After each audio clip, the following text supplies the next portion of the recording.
প্রিয় দর্শক, আজকে আমি বানাবো একটা ফল দিয়ে রেসিপি। সেটা হলো তরমুজের চাটনি বানাবো। তার জন্য আমি তরমুজটা কাটবো, সেটা আপনারা একটু দেখতে থাকুন। এই যে তরমুজ নিয়েছি, তরমুজটাকে আমি কেটে দেখাবো।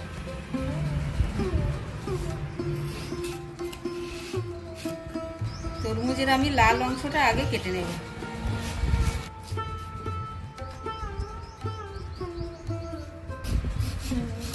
এই যে আমি সবুজ অংশটা কেটে বাদ দিয়ে দেব।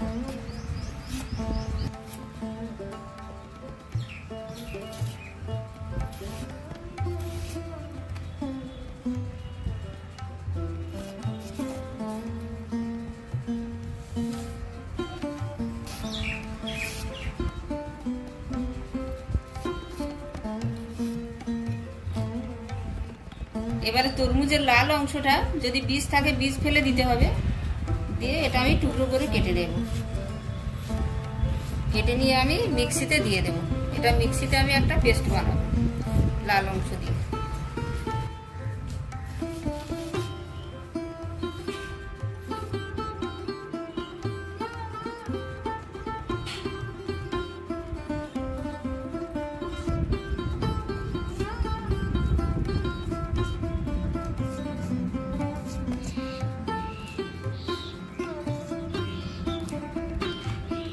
এই যে আমি তরমুজের লাল অংশটা রেখেছি, এটা আমি একটা পেস্ট বানিয়ে নেব।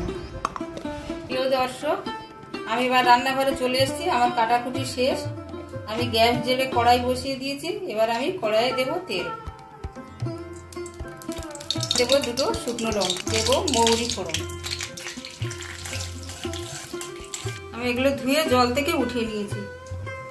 এবারে তরমুজের খোসা যেগুলো আমি কুচিয়ে রেখেছি এগুলো এবারে দিয়ে দিলাম।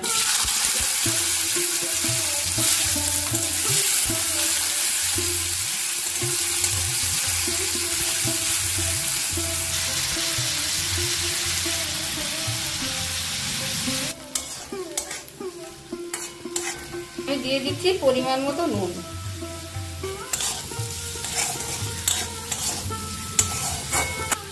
এতে দিয়ে দিলাম কয়েকটা দারুচিনি, দুটো লং আর একটা এলাচ।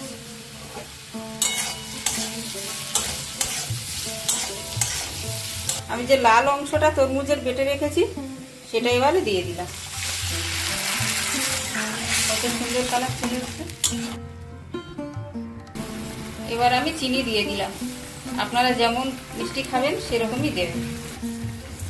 আর তরমুজটা মিষ্টি তো, এতে টক টক কিছু নেই। তবে আমি টক ঝাল মিষ্টি চাটনি বানাবো। ঝালের জন্য দিয়ে দিচ্ছি একটু গোলমরিচের গুঁড়ো, কয়েকটা কাজু কিশমিশ।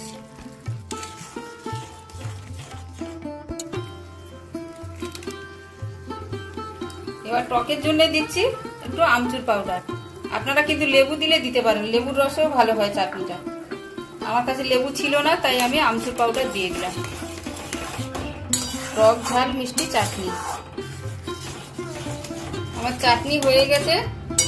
এবার আমি এটা নামিয়ে নেব।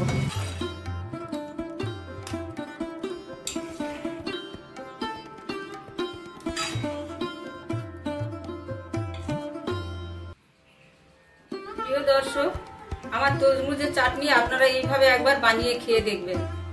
আর আমার চ্যানেলটাকে লাইক করবেন, অনেক অনেক শেয়ার করবেন, আর একটা সাবস্ক্রাইব করার অনুরোধ থাকবে। আপনারা ভালো থাকবেন, সুস্থ থাকবেন।